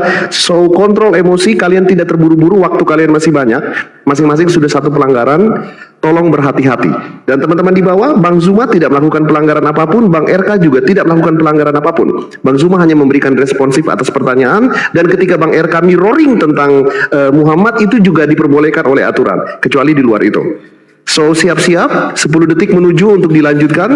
Waktu masih tersisa 38 menit 12 detik. Oke, Bang Juma, dari tadi Silakan saya tanya. dimulai dari ketika saya bilang buka mikrofon, nggak apa-apa, mungkin baru pertama, silakan di-mute Bang RK. Dan waktu masih tersisa 39 menit 12 detik, dimulai dari sekarang. Bang Juma perhatikan, Ulangan 18 ayat 18, Al-Araf 157 menafsirkan Yohanes 14 ayat 16 ini merujuk pada Nabi Muhammad. Apakah kamu sepakat? Kalau kamu sepakat, buktikan. Kalau ini merujuk pada Nabi Muhammad. Buktikan. Saya minta Anda membuktikan bahwa Yohanes 14 ayat 16 merujuk pada Nabi Muhammad. Silakan. Itu tafsir kan? Ya, kamu sepakat atau tidak dengan tafsir ini? Kemenak, tahlili. Dia mengatakan Saya tanya kamu sepakat atau tidak dengan dia tafsir tahlili ini? mengatakan bahwa nabi yang sama seperti Nabi Musa, bukan? Ya, tetapi di sini kamu sepakat bahwa Yohanes 14 ayat 16 ini merujuk pada Muhammad? Karena dia adalah nabi yang sama. Saya minta buktikan kalau Yohanes 14 ayat 16 merujuk Nabi Muhammad dan memang ada nama Nabi Muhammad Yohanes 14 ayat 16. Lalu siapa yang sama seperti Nabi Musa? Ya, saya minta silakan tunjukkan datanya. Firman Saya minta tunjukkan datanya kalau Yohanes 14 ayat 16 dalam tafsir Kemenak, tafsir Tahlili, bahkan tafsir Wajis ini kita buktikan. Kita lihat ada tafsir Wajis. Oh, tafsir Wajis tidak. Tafsir Tahlili. Ada nama Nabi Muhammad nggak di sini? Silakan, Yohanes 14. Dia dalam Al-Araf 157, Injil Nabi Muhammad tertulis dalam Injil. Nah, lalu tafsir tahlili menafsirkan ini ada di dalam Yohanes 14 ayat 16. Saya minta Anda membuktikan Yohanes 14 ayat 16 ini merujuk pada Nabi Muhammad. Silakan. Yang mentafsirkan itu Anda minta untuk Ya, tunjukkan. saya tanya, Anda sepakat atau tidak? Saya tidak sepakat. Ya, kalau tidak sepakat, Injil yang mana? Injil yang datang kepada Nabi Isa. Anda bisa Injil yang datang kepada siapa? Nabi Isa. Nabi Isa. Oke. Ya, Sekarang bisa. ada nggak manuskrip dari Injil Nabi Isa? Ya, justru itu kan kitabnya Nabi Isa. Ya. Apa minta sama saya? Ya. Kalau kitabnya berbicara kitab Nabi Isa, ya kekristenan dari abad mula-mula, dari abad pertama sampai dengan itu, dan dikanonkan di abad pertama, ya di abad keempat, ya dalam konsili Hippo dan konsili Kartago, itu kita berbicara tentang keempat Injil Berarti Anda sudah yang berbicara tentang nabi-nabi, tentang Yesus. Berarti Anda sudah mengakui. Saya tidak tahu Isa itu seperti apa, saya tidak tahu. Makanya saya mengatakan kitab Injil itu Nabi Isaku. Oh, silakan. Yesus. Kalau memang itu Isa, silakan. Ya udah, mana kitabnya Nabi Isa? Di sini bukan bicara Isa, di sini bicara kitab Yohanes, bukan Isa. Apa hubungannya? Anda harus perhatikan. Enggak, Anda harus perhatikan. Di sini bicara tentang tanya bukan tanya orangnya. Saya minta Anda sepakat atau tidak. Menafsirkan, bukan Oke. saya yang menafsirkan itu. Kalau Anda menafsirkan di dalam Al-Araf 157 ini, saya hanya minta Injil yang mana, Taurat yang mana. Taurat ditulis oleh siapa? Saya tanya, Taurat ditulis oleh siapa? Ini sudah berapa kali diulang pertanyaan ini? Enggak. Aku bilang Bukan Nabi Musa alaihissalam. Taurat ditulis oleh siapa? Mana kitabnya Nabi Musa itu? Ada. Saya tanya, Taurat ditulis oleh siapa? Nabi Musa kan? Alaihissalam. Oke, sekarang dalam kitab Taurat Nabi Musa, dari tadi kan kita membuka di dalam Talmud dan lain-lain, dan Bang Juma juga lihat. Dari mana Anda tahu kalau Ya, kitab sekarang Anda tukan, coba saya minta Anda tunjukkan, di dalam Anda tunjukkan dalam Sefaria, Anda tahu? Anda tunjukkan dalam Sefaria, ya, saya minta dengan hormat, Anda tunjukkan dalam Sefaria bahwa memang Nabi Muhammad tertulis dalam keimanan orang Yahudi. Di mana Anda tahu Silakan. Kan dari tadi kita membuka Bang Juma mengutip. Saya sudah Bang Juma banyak dari tadi mengutip kitab Taurat. izin. Dari fase pertama dan fase kedua. Kan, nih kitabnya nih. Sebentar saya potong sebentar untuk kedua debator. Tidak ada pelanggaran apapun, tetapi dengan hormat saya meminta maaf, Bang RK bisa diturunin di soundcardnya, itu volumenya turunin 1 bar atau 2 bar supaya balance suaranya bisa didengarkan semuanya. Coba dites audio dulu Bang RK. Oh, tes mic 1 2, pas. Nah ini baru aman. Supaya dari segi TikTok pun lagi nggak nganggap kita lagi berantem gitu. TikTok tuh Oke. kadang-kadang begitu. Kalau kita baik-baik aja, tapi kalau nadanya terlalu besar di sound nanti dianggap seperti itu. Ya oke. Kalau udah balance suaranya, silakan kalian berdua dilanjutkan. Mohon maaf saya telah memotong untuk debater Muslim. Dilanjutkan untuk kalian berdua bersama debater Kristen. Silakan. Ini Bang Juma, dikatakan nih. coba, Dalam Bang Juma tadi mengatakan bahwa Taurat Nah. itu tidak penting. Kenapa? Makanya saya balik memberikan sebuah counter. Counter saya di mana? Al-Maidah 45. Ya, dalam Al-Maidah 45 di sini mengutip Taurat. Bahkan Baik. Al-Quran sendiri mengatakan mengutip Taurat loh. Anda kan minta Nih, Anda mengutip minta Taurat nama loh di Nabi sini. Muhammad yang tertulis di dalam Taurat. Saya minta Tauratnya mana? Oke, Mana silakan Tauratnya? Anda tunjukkan Taurat yang mana. Lah, Justru saya minta Taurat yang mana yang dimaksudkan di sini. Taurat yang datang kepada Nabi Musa itu mana? Oke, silakan tunjukkan Taurat yang mana yang datang kepada Nabi Musa yang Kenapa menuliskan jadi Nabi saya? Muhammad. Itu kitabnya Nabi Lah, Musa dan bukan kaumnya. begitu. Ini Saya aturan bukan loh. kaumnya Nabi Aturan Musa. bukan seperti saya itu. mengatakan begini, ya ahlal kitab qad ja'akum rasuluna yubayyinu lakum. Kamu bisa jawab atau tidak? Tuhfuna minal kitab. Taurat yang mana yang dituliskan Nabi Musa yang menuliskan nama Nabi Muhammad? Yang datang kepada Nabi Musa. Oke, mana kitab yang datang kepada Nabi Dia Musa? tanya kepada Nabi Musa. Loh, kok tanya gak bisa seperti ini, sudah melanggar aturan Sekarang- ini. Saya mengikuti aturan dari host. Saya Kan di bertanya dalam harusnya Taurat. Anda menjawab. Dalam Taurat. Sekarang kamu buktikan. Saya bertanya harusnya Anda menjawab di sini. Ya, saya Kok sudah Anda jawab. malah Anda Kenapa? mengatakan, "Oh, mana tahu saya." Itu Ya tertulis kan? di Mana tahu saya. Nah, ini Itu berarti tertulis Anda di tidak mana? menjawab. Kalau Itu Tauratnya tertulis Nabi mana? Musa yang menuliskan nama Nabi Muhammad, Tertulis silakan Anda di dalam tunjukkan. Kitabnya Nabi Musa. Iya, mana kitabnya Nabi Musa yang menuliskan nama Nabi Muhammad? Kitabnya Nabi Musa itu datang kepada siapa? Silakan. Kepada Bani Israel. Kenapa saya Bani Israel? Ya. Ya, kamu bukan Bani Saya Israel. Ya, Kamu kenapa bukan Bani Israel. Saya. Yang saya tanyakan, kalau memang itu bukan Bani Israel, kenapa menuliskan nama Nabi Musa seperti yang tertulis dalam Al-Araf 157? Lah, karena itu bercerita tentang kitabnya Nabi Musa. Tetapi tidak bercerita tentang Muhammad gak? Mana kitabnya Nabi Musa? Bercerita. Saya tanya, bercerita tentang Nabi Muhammad nggak? Lah, karena Al-Quran saya. Oke, mana cerita tentang Muhammad dalam kitabnya Nabi Musa? Mana Itu. kitabnya? Mana kitabnya? Biar Mana saya tunjukkan. kitab yang menceritakan Nabi Muhammad tentang Nabi Musa? Mana coba? Justru saya yang minta. Mana kitab Justru saya bertanya, harusnya Anda menjawab di sini. itu? Saya sudah menjawab. Nama Nabi Muhammad. Saya minta dituliskan- pembuktian aja, saya nggak minta yang lain. Saya hanya minta pembuktian. Saya juga Kitab minta Taurat bukti. Musa yang menuliskan nama Nabi Muhammad. Nah, sekarang mana kitabnya? Ya saya tidak tahu itu Taurat yang dimasukkan Terus kenapa Al-Araf Anda 157 mencari? kitab yang mana? Al-Quran Taurat yang saya mana? mengatakan Jadi menurut Anda Taurat yang mana? ahlal kitab kad ja'akum rasuluna yubayyinu lakum katsiran mimma kuntum tukhfuna minal kitab. Al-Quran saya sudah mengatakan itu kok. Ya, Bahwa- Taurat ditulis oleh Nabi Musa di abad ke-7 atau abad ke-berapa? 14 sebelum Masehi. 14 sebelum Masehi. Diperkirakan. Coba Iya, tunjukkan waktu Taurat. itu- Jadi waktu yang itu- dimasukkan dalam Araf 157 itu apa? Taurat Nabi Musa itu Oke, Taurat. Nabi Oke, makanya Musa. saya tanya, Taurat Nabi Musa yang tertulis dalam Al-Araf 157 yang menuliskan nama Nabi Muhammad, buktikan ada nama Nabi Muhammad di dalam Al-Araf 157. Kalau ada kitabnya saya akan buktikan. Mana kitab? Silakan, tunjukkan. Mana Oh, kitabnya? saya tanya. Ya, saya tanya Anda yang buktikan dong. Loh, Anda kan Masa punya saya kitab yang tuh. buktikan? Ini kan sudah melanggar aturan Ini sebenarnya. menceritakan tentang Saya bertanya, Nabi Anda yang menjawab. Kok Anda balik bilang saya yang harus tunjukkan datanya? Nabi Kan saya itu bertanya kepada mendapatkan Anda.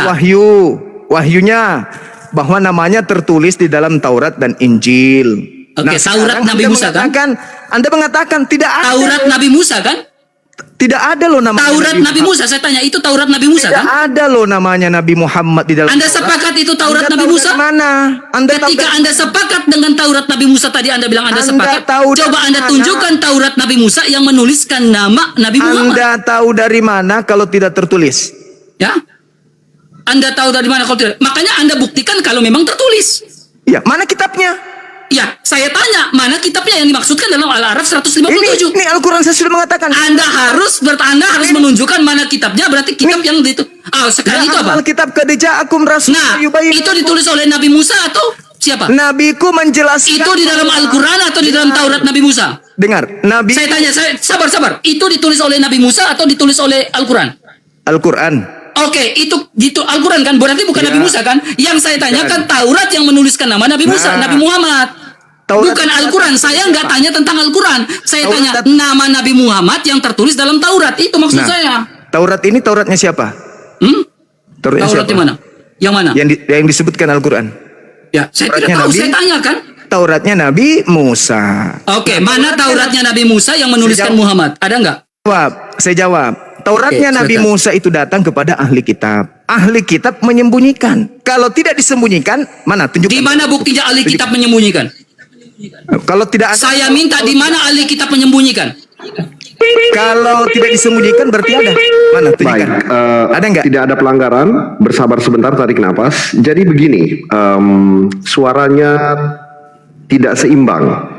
Bang Zuma kalau sudah maksimal suaranya berarti Bang RK itu di soundcardnya kan ada untuk volumenya, minta tolong diturunin dikit supaya kita bisa saling mendengar suara. Nah untuk teman-teman yang di bawah, kalian mungkin belum pernah jadi host ya, jadi hostnya tidak bisa mengontrol volume mereka, hanya mereka yang bisa mengontrol masing-masing. Sometimes ada beberapa merek sound card yang memang lebih booster, ada beberapa yang lebih soft seperti itu. Nah tidak ada pelanggaran ya, ini juga bukan teguran, tetapi supaya bisa didengarkan. Aku sih pribadi bisa dengar dua-dua, karena aku pakai stereo. Jadi kiri aku dengar Bang RK, kanan aku dengar Bang Zuma, jadi jelas semuanya. Tetapi untuk kepentingan teman-teman di bawah, jadi Bang RK dengan hormat bisa diturunin satu level bar suaranya, tidak ada pelanggaran apa-apa. Silakan, masih tersisa waktu 29 menit 12 detik untuk dua debater terhormat. Mohon maaf telah dipotong, silakan dilanjutkan. Izinkan saya bernarasi dulu ya. Al-Quran saya mengatakan bahwa nama nabiku itu tertulis di dalam kitabnya Nabi Musa. Kitabnya Nabi Musa itu datang kepada Nabi Musa. Nabi Musa memberikan kitabnya, ajarannya itu kepada kaumnya Bani Israel. Nah, Al-Quran saya mengatakan bahwa kitab itu telah disembunyikan. Kalau tidak disembunyikan, saudara RK tentu bisa menunjukkan Taurat itu. Mana? Al-Quran saya mengatakan disembunyikan. Kalau Anda mengatakan tidak disembunyikan, sekarang tunjukkan ke saya. Mana Tauratnya Nabi Musa? Silakan. Saya di sini berbicara tentang, saya bertanya, kamu Al-Quranmu mengatakan disembunyikan kan? Iya.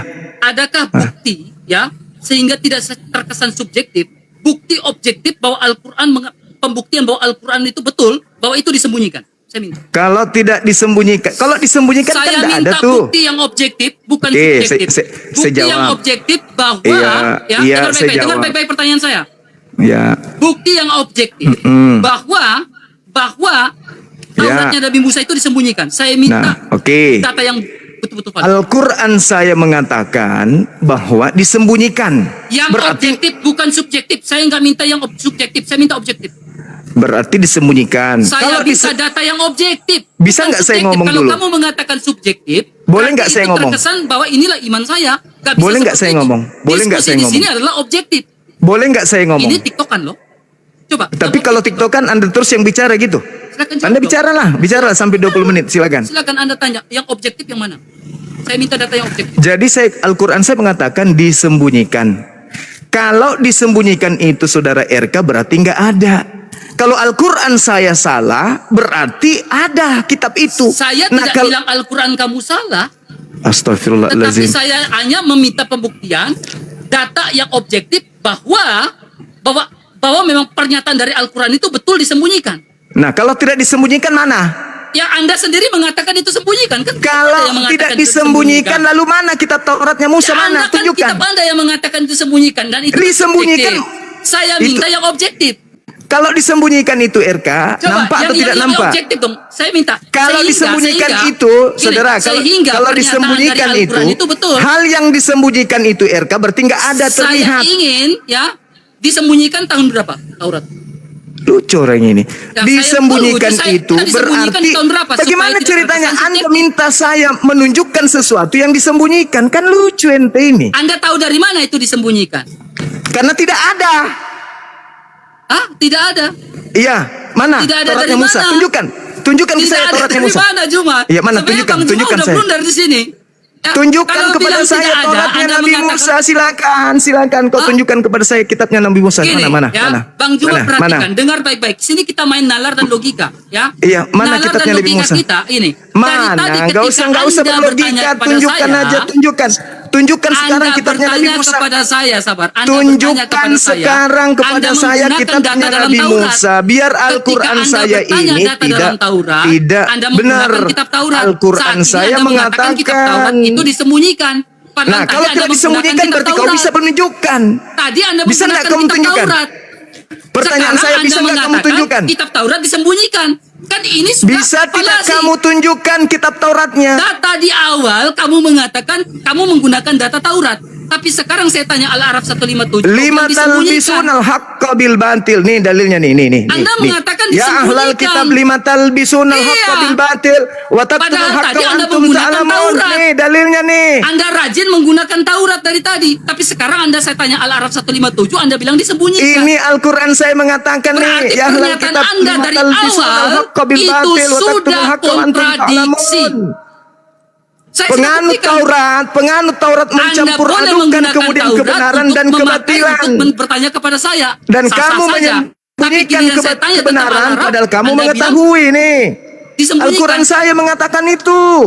Jadi kalau Anda Tarik napas. Ingat, kendalikan emosi. Kita masuk ke breakpoint. Masing-masing akan mendapatkan waktu sebanyak 3 menit. Setelah itu, tektokan akan dilanjutkan lagi.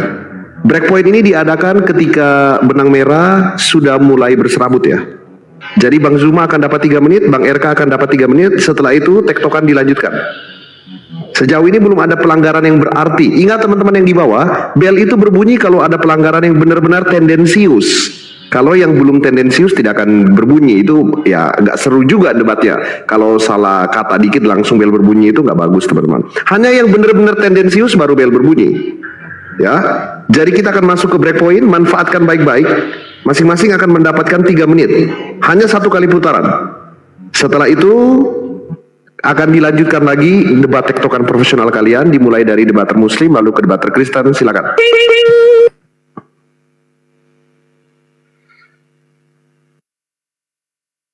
saya duluan.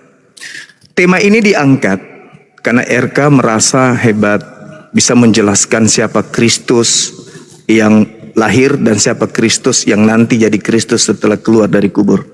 Tapi sepanjang kita diskusi teman-teman, Erkan tidak sanggup, malah lari ke bertanya kepada nama Nabi Muhammad. Betapa jauhnya tema ini lari, coba. Betapa jauhnya. Dengan kata lain, saudara RK, saya boleh pinjam bahasanya, sudah menyerah dengan tema ini. Artinya saudara tidak sanggup membuktikan bahwa gelar penyesat menurut Yesus itu bergelar Kristus. Matius 24 nomor 4 nomor 5. Waspadalah kepada penyesat yang datang kepadamu dengan memakai nama Yesus dan berkata, akulah Kristus. Berarti penyesatnya setelah Yesus bergelar Kristus. Kalian pengikut Kristus. Dan Yesus mengatakan di dalam Yohanes 1 nomor 51, malaikat naik turun kepadanya untuk menyampaikan firman kepada dirinya yang adalah anak manusia. Di dalam 1 Yohanes 2 nomor 7, ya, sini saya tunjukkan ya supaya nanti dibilang saya tidak menggunakan data. Nih, dalam kitab saudara nih dikatakan. Nih ya. 1 Yohanes nomor 7. Saudara-saudaraku yang kekasih, nih. Bukan perintah baru yang kutuliskan kepada kamu, melainkan perintah lama yang telah ada padamu. Nah, perintah itu ialah firman yang telah kamu dengar. Ini jelas sekali bahwa firman yang telah kamu dengar itu berasal dari Yesus. Dan kalau kita melihat di dalam data yang lain, misalnya di dalam 2 Yohanes 1 nomor 7, di situ diterangkan bahwa siapakah penyesat itu? Bukankah dia yang pergi ke seluruh dunia yang tidak mengaku bahwa Yesus Kristus adalah datang sebagai manusia? Itu adalah si penyesat dan antikristus. Saya ulang, sebab banyak penyesat yang datang telah pergi ke seluruh dunia yang tidak mengaku bahwa Yesus Kristus telah datang sebagai manusia. Di dalam Galatia 1 dari Paulus, seorang rasul bukan karena manusia, juga bukan oleh manusia, melainkan oleh Yesus Kristus. Berarti dia mengakui bahwa Yesus Kristus itu bukan manusia. Sementara 2 Yohanes 1 nomor 7, penyesat itu adalah dia yang pergi ke seluruh dunia yang tidak mengaku Yesus datang sebagai manusia.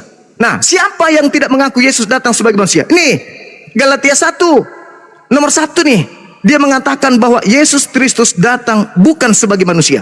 Berarti penyesatnya siapa, Erka?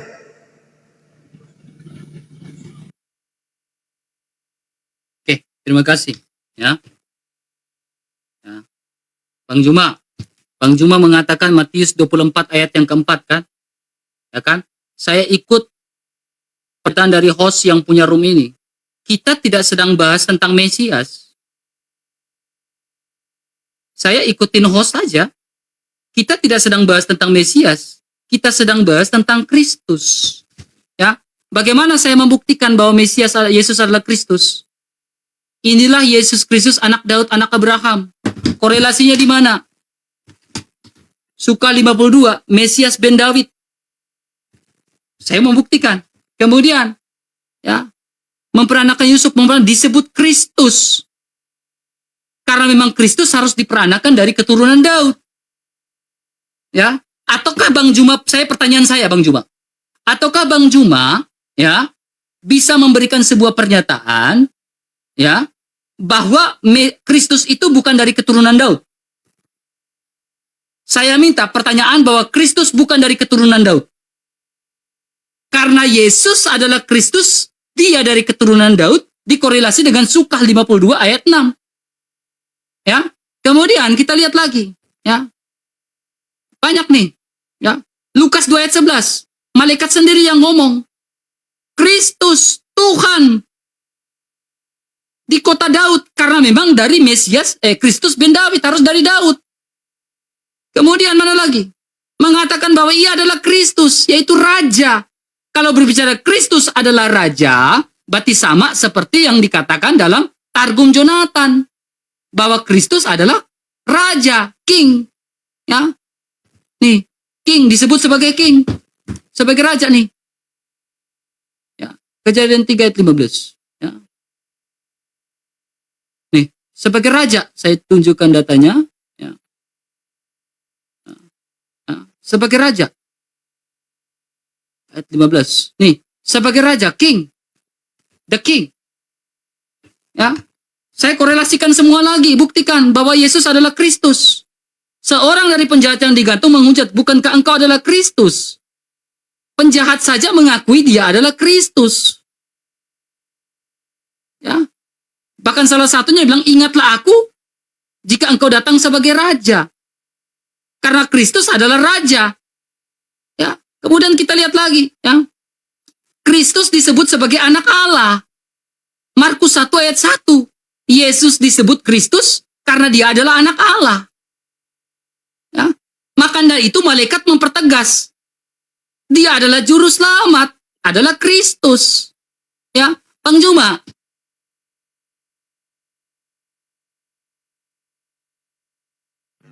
Baik, terima kasih karena sudah memanfaatkan breakpoint dengan maksimal selama 3 menit. Control your emotion, guys. Kalian sedang didengarkan oleh banyak sekali orang dan kalian berdua adalah tokoh publik yang sangat dihargai banyak orang. Termasuk saya, Bang Zuma, Bang RK. Control your emotion. Ingat pendapat kalian di awal bahwa kalah menang itu tidak penting. Yang penting adalah kalian menyampaikan kebenaran.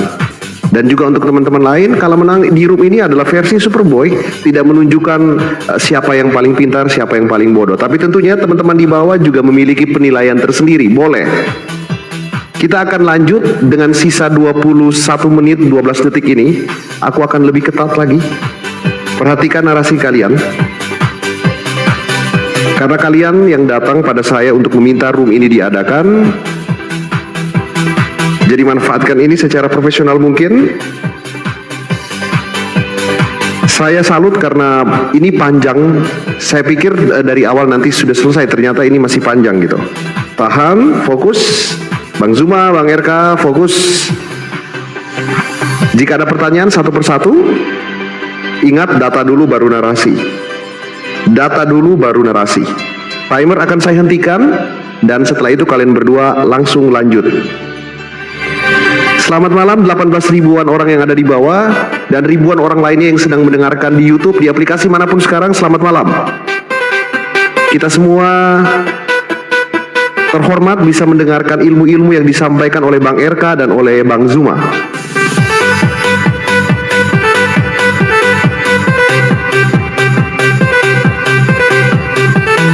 Timer akan dihentikan. Fokus. Kapan Yesus menjadi Kristus? Dan kalian mulai berdebat. Lanjut. Dimulai dari sekarang.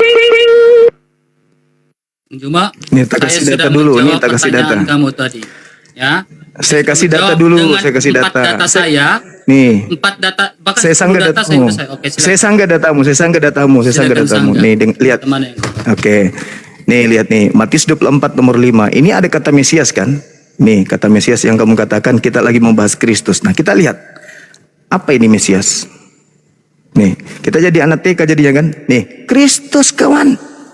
Kristus. Berarti yang diterangkan di dalam Matius 24 nomor 4 nomor 5 itu Kristus, cuman tertulis Mesias aja.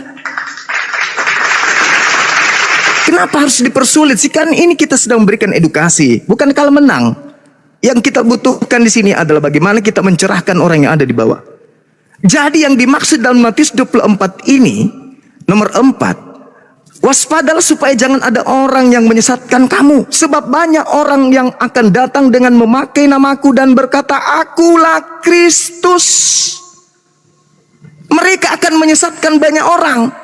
Berarti kata Yesus, setelah aku pergi, akan ada penyesat yang datang kepadamu dengan memakai nama Yesus dan berkata, akulah Kristus. Nih, lihat nih, data nomor 24-nya dengarkan. Pelan-pelan kita. Okay. Data nomor 24-nya apa kata Yesus? Sebab Mesias palsu, Kristus palsu, dan nabi-nabi palsu akan muncul dan mereka akan mengadakan tanda-tanda dan yang dahsyat dan mujizat-mujizat sehingga sekiranya mungkin menyesatkan banyak orang. Tuh dalil bang.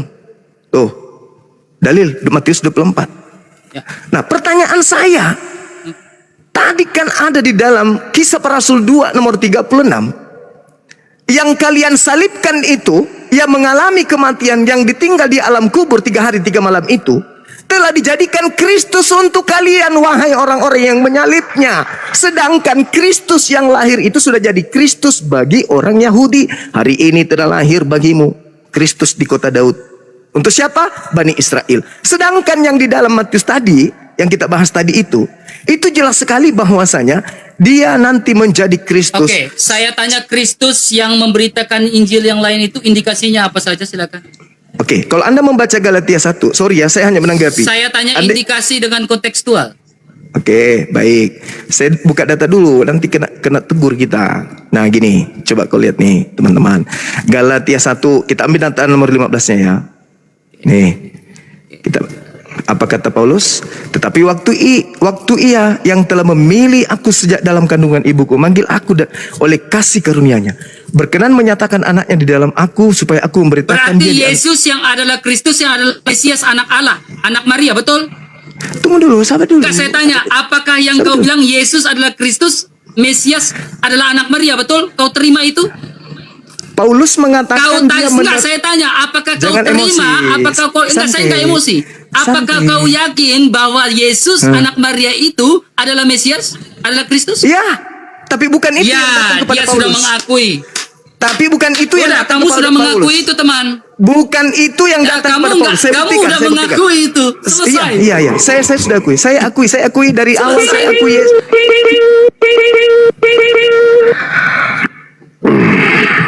Sebuah kerendahan hati dari debater muslim atas nama Bang Zuma. Angkat topi untuk Bang Zuma ya. Bahwa aturan tetap aturan di pundak saya siap dibenci habis ini, tetapi aturan yang mengikat kita semua. Dari awal saya sudah bilang tidak boleh menyetujui pendapat lawan dalam bentuk apapun. 128.000 koin untuk Bang Zuma, sebuah kehormatan. Saya pribadi meminta maaf. Tetapi Bang Zuma menjawab dengan kerendahan hati bahwa Bang Zuma udah mengakui dari awal dengan penjelasan yang menyertai. Oleh karena itu, di menit yang ke-14 menit lewat 23 detik, saya memohon maaf, dengan merinding saya mengucapkan, perhatikan, Bang Zuma tidak saya turunkan, berdasarkan aturan kan harus saya turunkan. Tetapi di sini kalau kalian yang mengerti dialektika ada yang namanya momerando argumento. Artinya ada beberapa argumen yang harus dimomenkan bahwa Bang Zuma menunjukkan kerendahan hati. Tidak penting kalah atau menang, tetapi Bang Zuma mengakui itu sebagai debator yang jujur. Debat telah selesai, sebenarnya kita akan mendengarkan winning speech saja. Tetapi karena Bang Zuma dengan terhormat mengakui kekalahannya, bukan mengakui kekalahan ya, mengakui argumen tersebut, kita akan berikan kesempatan kepada Bang Zuma untuk closing statement. Dan setelah itu kalau mau turun, kita akan turunkan dengan hormat. Ini adalah pertama kalinya kekalahan dengan terhormat. Congratulations. Kita akan mendengarkan dulu winning speech dari Bang Zuma. Hormat dari saya, dan saya sangat menghargai manner dan sopan santun dari Bang Zuma. Silakan Bang Zuma yang terhormat. Oke, baik.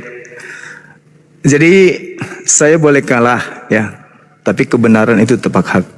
Saya mengatakan tadi, saya mengakui bahwa Yesus itu adalah Kristus anak Maria. Dia berarti anak manusia kan? Berarti Maria melahirkan manusia. Tidak mungkin melahirkan yang bukan manusia, karena Maria manusia. Yang ingin saya sampaikan di sini adalah yang datang kepada Paulus bukan anak manusia. Saya mengakui Yesus Kristus anak manusia, tapi Paulus mengakui dia bukan manusia yang datang kepadanya. Anda baca Galatia 1 nomor 1. Aku menerima Injil bukan dari manusia. Bukan manusia yang mengajarkan aku Injil, tetapi Yesus Kristus. Berarti itu bukan anak Maria. Kristus lain. Aku telah mengatakannya kepadamu bahwa aku menerima Injil bukan dari manusia, tetapi pernyataan Yesus. Jadi yang datang kepada Paulus itu bukan anak Maria. Bukan anak Maria yang datang kepada Paulus, karena anak Maria itu adalah manusia. Di dalam Matius 24 nomor 27, dia katakan apa? Sebab sama seperti kilat menyambar dari timur sampai ke barat, demikianlah nanti kedatangan anak manusia. Dia mengatakan begini lagi. Tanda-tanda kedatanganku, kalau aku yang datang, bukan Mesias palsu, bukan Kristus palsu, adalah tanda-tanda kedatanganku. Matius 24 nomor 30. Apa dikatakan? Matahari menjadi gelap, bulan tak bercahaya, bintang-bintang berjatuhan dari langit, kuasa-kuasa langit akan berguncang, kemudian seluruh manusia akan melihat aku di atas langit, lalu kemudian seluruh manusia meratap. Apakah tanda-tanda itu datang kepada Paulus? Tidak. Makanya Yesus mengatakan, waspadalah kepada penyesat yang datang kepadamu dan memakai nama dan berkata, akulah Kristus. Nomor 23-nya, camkanlah, aku telah mengatakannya terlebih dahulu kepadamu. Jadi apabila ada orang berkata kepadamu, ada Kristus di sini, ada Kristus di sana, jangan kau percaya. Sebab Kristus palsu dan nabi-nabi palsu akan datang, banyak melakukan mujizat, sekiranya mungkin menyesatkan orang-orang pilihan juga. Jadi ini inti dari pembahasan kita. Sebenarnya Kristus yang datang kepada Paulus, Kristus yang datang kepada saudara Kristen, itu bukan anak Maria. Saya boleh kalah, silakan aja. Tapi kebenaran itu tetaplah hak. Terima kasih host, terima kasih RK. Anda menang kali ini, ya mudah-mudahan Anda bisa lebih banyak belajar lagi, lebih dewasa lagi menyikapi kemudian materi-materi debat, untuk kemudian Anda bisa berdebatkan lagi di masa-masa yang akan datang. Demikian. Aku merinding, hormat sebesar-besar ini adalah bentuk kerendahan hati. Terlepas dari semuanya, debater-debater yang lain harus mempelajari ini ya. Bang Zuma menunjukkan kedewasaan yang luar biasa, bahkan ada ucapan selamat. Kalau saya tidak salah dengar teman-teman, Bang Zuma bahkan memberikan ucapan selamat dan ada pesan-pesan yang ini adalah beliau profesional debat, bukan permusuhan. Terima kasih. Semoga lain waktu kalau ada undangan debat, kalau Bang Zuma pengen lagi ke sini, termasuk Bang Zuma, saya titip pesan untuk teman-teman Bang Zuma dan anak-anak API, kalau ingin mengajukan tentang siapa, room ini akan selalu terbuka. Seperti itu. Terima kasih banyak kepada Bang Zuma. Sebelum turun, mungkin ingin menyampaikan kepada para pendukung atau sahabat-sahabat API yang ada di bawah, silakan Bang Zuma. Masya Allah, kepada sahabat-sahabat Muslim, terima kasih banyak atas dukungannya ya. Malam ini kita sudah membuktikan bahwa apa yang menjadi sajian dalam Al-Quran terkait dengan agama sebelum Al-Quran itu kita sudah uraikan. Kalaupun ada kekurangan itu dari saya sendiri, dan kalau ada kelebihannya itu datang dari Allah. Dan saya berterima kasih banyak pada malam hari ini. Acara kita bisa sukses, bisa berjalan dengan baik. Untuk itu sekali lagi saya mengucapkan banyak terima kasih kepada saudara-saudara Muslim yang telah mendukung acara ini, yang telah memberikan support kepada Bang Zuma, dan juga kepada saudara Kristen yang ada di bawah. Saya ingin berpesan, kembali pelajari Bible, pelajari dengan akal sehat. Yang Islam juga pelajari Al-Quran dengan seksama. Demikian dari saya. Subhanakallahumma bihamdi, asyhadu an la ilaha illa anta astaghfiruka wa atubu ilaik. Salam tauhid, salam satu Tuhan. Jayalah Islamku, jayalah Indonesiaku.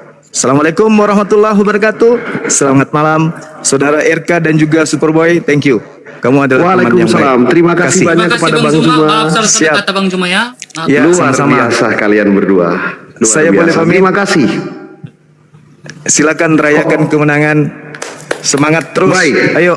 Bang Baik, saya Zuma, turun terima ya. kasih, jadi makin respect. Terima kasih Saya Islam turun. seindah ini. Terima kasih. Yang saya tidak akui, yang menjadi problem adalah Kristus yang ditemui Paulus ini yang mati terkutuk di tiang salib. Itu. Iya. Ya, itu Tapi kira-kira lanjut. alhamdulillah Bang Andi saya dikasih waktu untuk menjelaskan itu. Dan saya tahu kok bahwa dari kubu sebelah itu memang sudah merencanakan Bang Zuma harus dicarikan cara untuk bagaimana bisa kalah. Tapi tidak apa-apa, karena saya nggak merasa kalah, saya malah menang.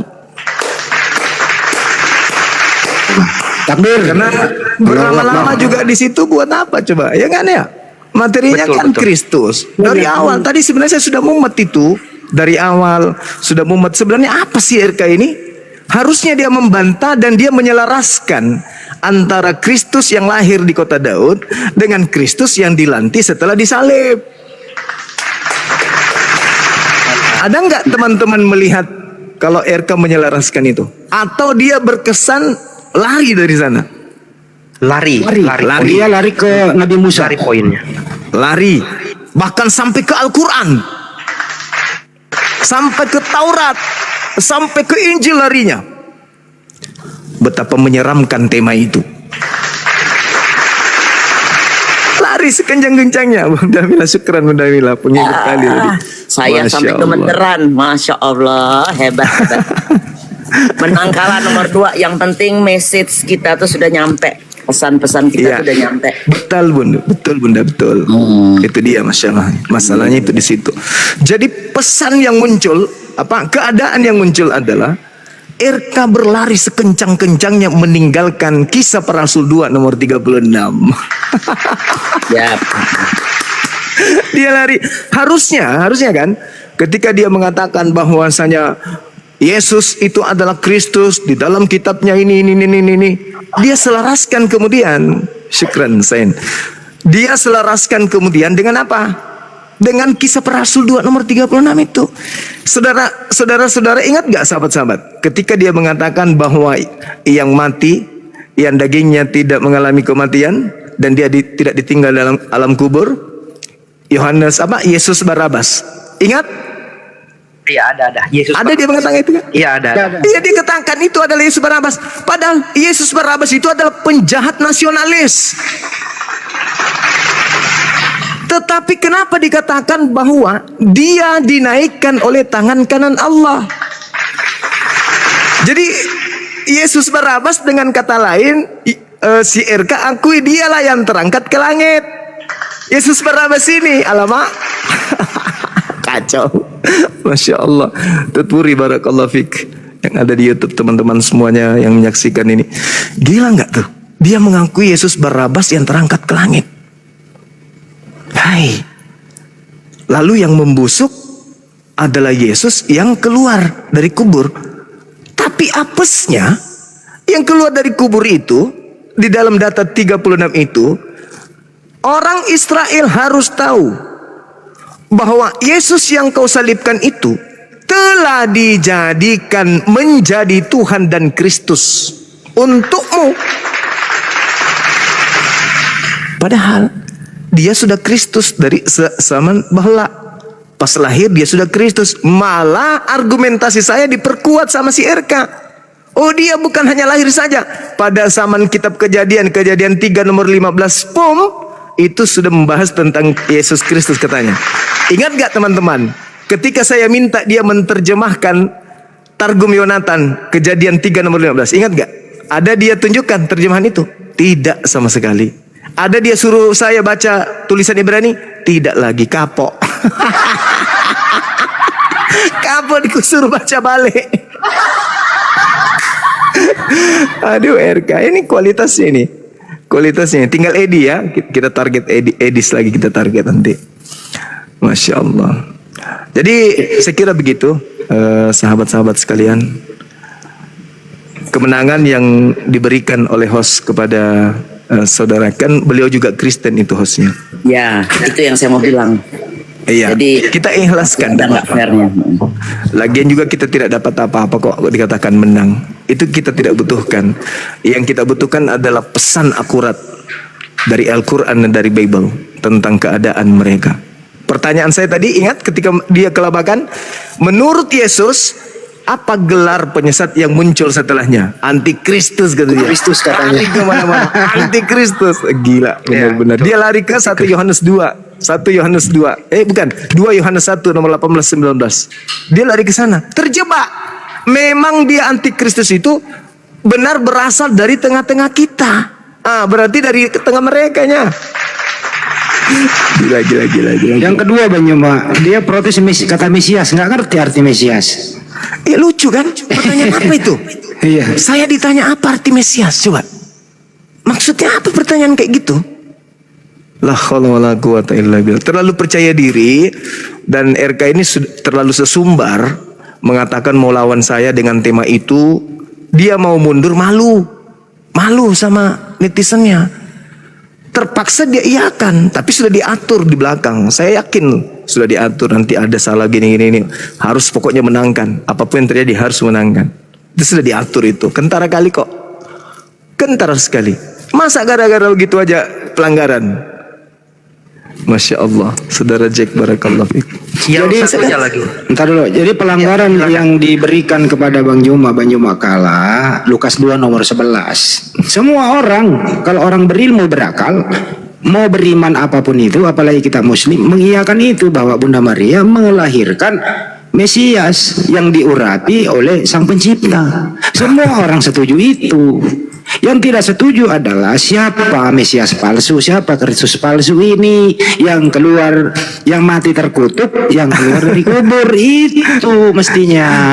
Betul Bang Hadi, betul. Itu di sana. Cuma Bang Juma sayangnya nggak menanyakan itu.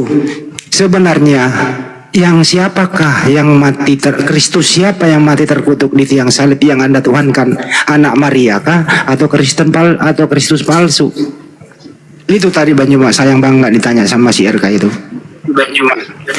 Iya, nggak apa-apa Bang Handi, kita ini Berarti- jangan dimuntahkan semua, kasihan juga.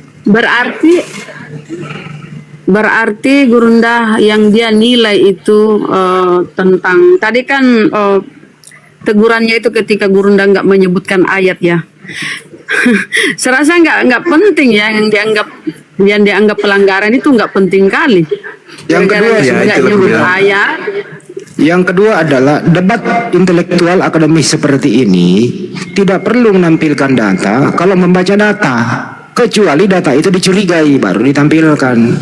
Ya, Demi untuk menghemat waktu, betul ya Banyuma ya? iya.